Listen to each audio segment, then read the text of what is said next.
You know that old saying, the truth will set you free. Well, let me tell you, some truths are best left buried. Imagine London town in 1888.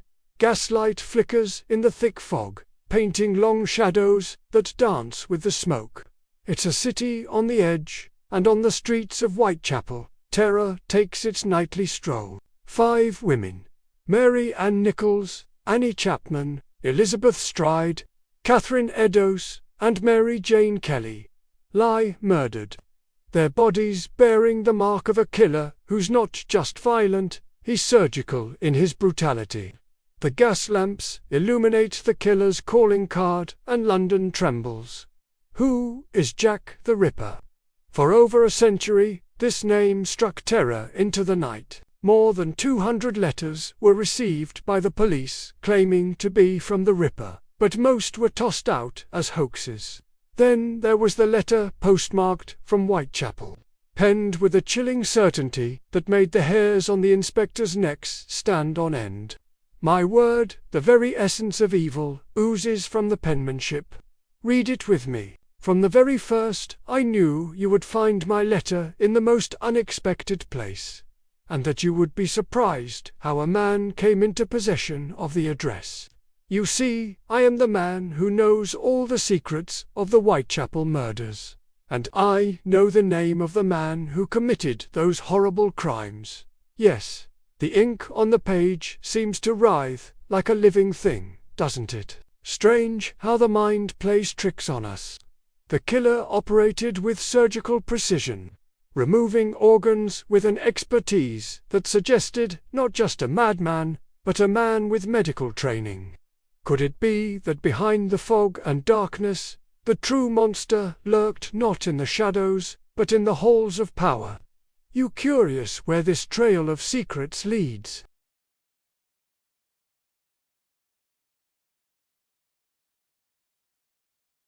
Hit subscribe to History's Dark Secrets. We've got more mysteries waiting in the shadows.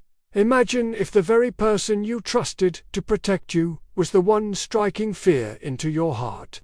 Fast forward to 1970, when a doctor named Thomas Stowell plunged into the murky waters of history and pulled up a secret so big it threatened to capsize the monarchy itself. Published in the pages of a medical journal, his findings shook the foundations of the crown. Stowell claimed that the infamous Jack the Ripper was none other than Prince Albert Victor, Queen Victoria's grandson and second in line to the throne. But why keep this secret hidden? What could the royal family possibly have to lose? And why would they want to keep the truth of Jack the Ripper buried? Prince Albert Victor had medical knowledge. He was known to frequent the East End's Whitechapel district, the very place where the heinous crimes took place. And, what's more, he was in London during each of the murders.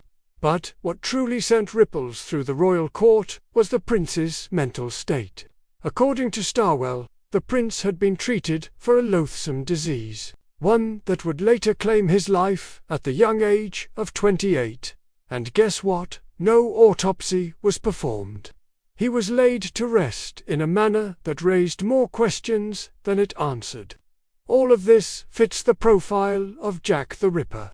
So why does the name of the real Jack the Ripper still linger like a ghost in the corridors of history? The answer, my friends, whether there's any truth to this theory or it's simply the product of Victorian-era gossip and modern speculation, we may never know for certain. But hold on tight, because there's another twist in this royal rumble. The murders stopped in November 1888. Why? Because just a month later, Prince Albert Victor was secretly committed to an asylum, far away from the prying eyes of the public and the investigators. Talk about perfect timing, eh? And then, just weeks after publishing his explosive article, Dr. Stowell was found dead. His research destroyed, leaving us with more questions than answers. Was his death an accident, or was it foul play? And why did the royal family react so violently to his claims? Did they want the world to believe that Jack the Ripper was nothing but a figment of our morbid imagination. The royal theory remains popular in books and documentaries, but it's classified as historical fiction rather than fact by most academic sources. After all, what's a little white lie among friends? Or maybe it's better to say, what's a little white lie among royals? This royal rot goes deeper than you think. Just remember, the ones who seem the brightest often have the darkest secrets. And now it's time to hear from you. Do you think Jack the Ripper was really Prince Albert Victor? Let us know your thoughts. I eagerly anticipate our conversation. Thank you for joining me today.